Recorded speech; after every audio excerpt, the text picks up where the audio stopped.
бірінші жылы немен егеді, мақсармен араластырады, арпамен араластырады. Подпокров деп атайды. Иә. Бізде берді қазіргі принцип жоңышқаны өндіріп алу болды. Өмір бақи біз қарап қалдық басқа мемлекеттің аузына. Ана жақтан мынау келеді, мына жақтан мынау келеді деп. Бұндай жоңышқа деген нәрсені катокпен басып барып егу керек. Сол нелердің бәрі қазір үрдістің бәрі қалған, оны поляны көріп кетуге барған кезімде уже екі құлақтың өнім көрініп тұрғанын байқадым. Уже шығып тұрды. Иә.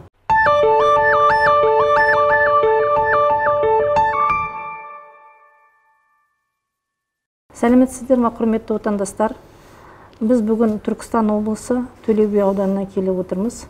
Бұл ауданға келген себебіміз ой күшімен жасалған Қазақстанда өндірілген өнеркәсіптік микробиология компаниясының өнімі фитобацилин және ризовит деген препараттар.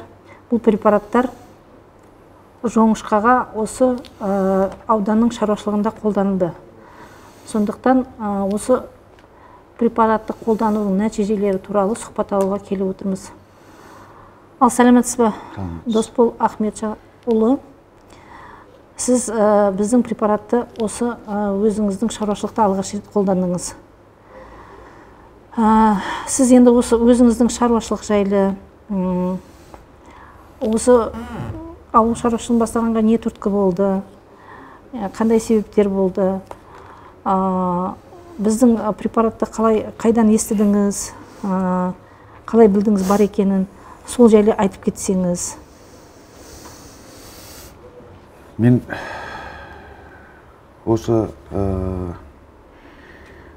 жаңағы азды көпті жерге жоңышқа егетін ой болып, Шымкентте бір таныс жігіттермен отырған кезімізде олар да осындай шаруашылықты қолға алып, сіздердің нелеріңізді, препараттарыңызды қолданғанын естіген едім.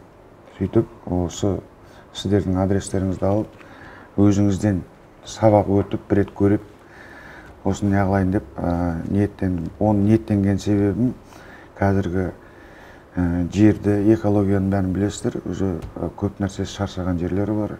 Жердің бәрі неғылған. Егілік аз да болса, көп те болса егілген жерде өнім жақсы болу үшін сол селмен, сонымен сіздердің алдарыңызға барғаным еді. Мынау 6 гектарға жоңышқа еккен кезімізде сол сіздердің жаңа берген дәрілеріңіз мына фитобацилин мен жаңа ризовитті екеуінде қолданып, Төле би ауданында көбінесе мысалы жоңышқаны бірінші жылы немен егеді, мақсармен араластырады, арпамен араластырады. Подпокров деп атайды. Иә, жаңағы бірінші жыл күйдіріп алмайық дейді, анау дейді, мынау дейді, өзі өспейді деген себеп салдарлар көп. Соны біз ешқандай ешнәрсемен араластырмай, өзінің ғылыми несіндегі өзінің таза ектіңіздер. Таза егіп шығаруды ниет қылған едік. Әкеліп, ектік, жаңағы дәрі-дәрмектің бәрін қолдандық. Результат жаман емес, өте жақсы деп айтуға да болады. Сіз, мысалы, ол багара ма, жоқ суармалы жер ма? Менде суармалы жер. Суармалы жер. Неше рет суғардыңыз? Мен биыл бірінші рет болған екен, өзі су тапшылығына біраз қиналып та қалдық. Суды келетін жағы сәл болмады. Соның өзінде мен су тапшылығынан қиналған күннің өзінде 90 деп айта аламын мен. 90%-ның өзі бізге негізі үлкен не деп ойлаймын өзім. Иә, жетістік. Иә, жаңа есептеуге келген кезінде. Ал енді келесі жылдары Құда қаласа міне судың да вопросын жаңа шешіп отырмыз, су нелерімен.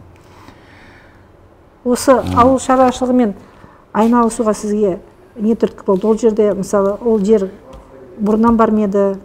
Ол өзіміздің жаңағы ағайыннан, өзіміздің әкеміз кезінде осы колхоз шаруашылығында 35 жыл бухгалтер болып кеткен кісі, сол нелердің бәрін ағайынның үлесіндегі, бауырларының үлесіндегі жер бұл. Соны өзім 6 гектарына қоршап, бәрін басып бұрып жатқан, бет бұрып жатсыз. бет бұрып жатқан жағдайымыз енді осы. Неше орын алдыңыз? Қазір бір апрельде біз сәл кешірақ ектік деп ойлаймын өзім. Погодаға да жауын шашын көбейіп кетті да.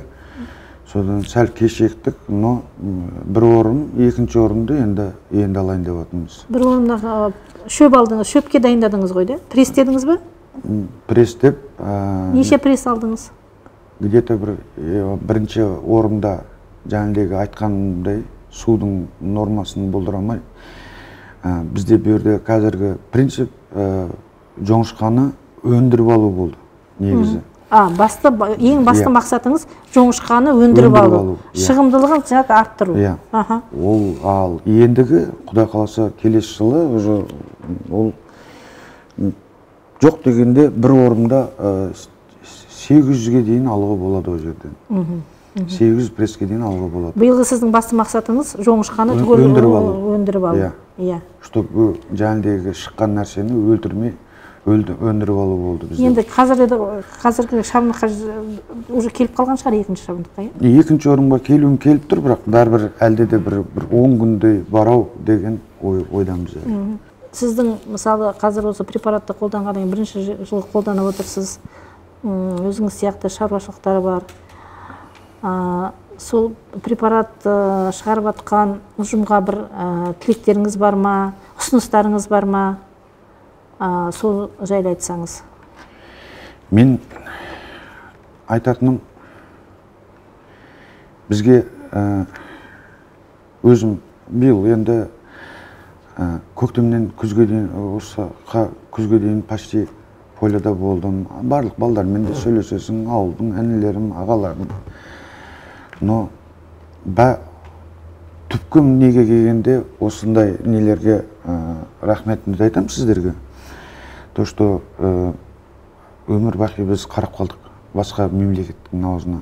Ана жақтан мынау келеді, мына жақтан мынау келеді деп. Егер өзіміздің Қазақстанда болып жатқан нәрсені мен өзім 100% қолдаймын. Өз өніміз, өзіміздің мемлекеттен шықса, жаңа өнімдерді осын қалай не қылу, бүткіл ауылдың балдарына ғана емес, бүткіл қазақтың балдарына айтар едім мен. Осыны қолдана білу, одан диқаншылыққа қарай көңіл бөлу, барып егіп кетіп, Құдай қаласа, Құдайдың бергені болады, бітті болды, орында келем дегенді ойдан шығарып, оны қанша дәрісі керек болады, не жетіспей жатыр. Енді қазір көп адамдардың да қалтасы позволять етілмей жатқанын оны түсінемін. Бірақ енді қалтам не қылмайды екен деп, оны барлық нәрсеге немқұрайды қарауға болмайды оны. Жаңағыдегідей әрекет болса, келгенде әрекеттің берекеті болады дейді. Сол сияқты әрекетін жасасын балдар. Жастар көп, жер көп Қазақстанда. Істеймін деген адамға, ал істемеймін, мынау болмай жатыр деп үйде жата беруге тағы болмайды ол. Өкімет неге, әкімшілік неге қарамайды, анау неге қарамайды деген ол ойдан біз... Ол сылтау. Ол сылтау бір сөзбен. Ол ойдан кетуіміз керек. Сіз нормасын нешеден бердіңіз, қандай жаңағы техника қолдандыңыз, одан кейін препарат қолданғаннан кейін қандай результат көрдіңіз, осы жайлы айтып кетіңізші. Біз берді жаңағы бұрындан өзі ОТК-да госстандарт кезіндегі бұрын айтылады 20-25 килограмм деп. Сол 25 килограммның таза өзін ешқандай еш нәрсеге араластырмай 25 килограммды егуге бел буып, жаңағы таза жоңышқаны ектіңіз. Таза жоңышқаны алған дәрімен дәрілеп, бәрін бір күн бұрын егер алдында дәріледік. Ал бірақ берді бір несі, бұрынғы кезде колхоздарда істеген ағаларымыз, көкелеріміз бәрі білетін шығар, бұндай жоңышқа деген нәрсені катокпен басып барып егу керек. Сол нелердің бәрі қазір үрдістің бәрі қалған, ондай техникалардың бәрі жоқ болып кеткен қазір. Біз жаңағы егер алдында жаңағы тырмалау жағына көп көңіл аудардық. Сол жағына көп көңіл аудардыңыздар. Чтоб бір рет тырмалап өту емес, көп жаңағыны бірнеше рет айландырып, жердің бәрін жұмсартып, одан кейін трамбовать етілген жағына келгенде де қанша майда болса топырақ, ол өзі жаңағы жоңышқаның ұрығы да төмен түсіп кету процестері азая берді. Сол нені алып, солай қылып егіп не қылдық біз. Сол жаңағы сөзіңіз аузыңызда жаңағы трамбовканы, трамбовать етуді, жаңағы тырмалауды бірнеше рет қайталағанды, сол процесті соған кіріп кетті дегенмен бірдей болып тұр, трамбовкам.